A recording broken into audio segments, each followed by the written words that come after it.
वज़ीर-ए-आज़म शहबाज शरीफ से वज़ीर-ए-आला सिंध सैयद मुराद अली शाह की मुलाकात हुई, जिसमें सूबे सिंध के उमूर और जारी तरक्याती मंसूबों पर गुफ्तगू हुई। इस पर हम बात करते हैं डॉन न्यूज़ के रिपोर्टर इमरान अहद खान से। इमरान, बताइएगा इस अहम मुलाकात से मुताल्लिक़। देखिए, बिल्कुल ये मुलाकात हुई है वज़ीर-ए-आज़म के साथ, और तमाम वफाकी जो काबीना वो भी मौजूद थी। वज़ीर-ए-आज़म मोहम्मद शहबाज शरीफ से वज़ीर-ए-आला सिंध ने ये मुलाकात की है। मुलाकात में मुशीर वज़ीर-ए-आज़म के जो हैं राना सनाउल्लाह वो भी मौजूद थे। वफाकी वज़ीर हैं मोहम्मद औरंगज़ेब, आज़म नज़ीर तारड़, अहमद खान चीमा और शीज़ा फातिमा और ख्वाजा भी मौजूद थे।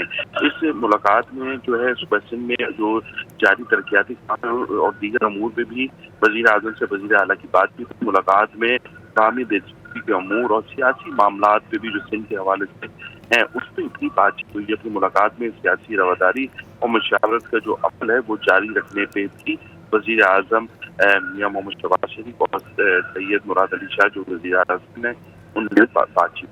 बहुत शुक्रिया, आप हमें अपडेट कर रहे थे इमरान।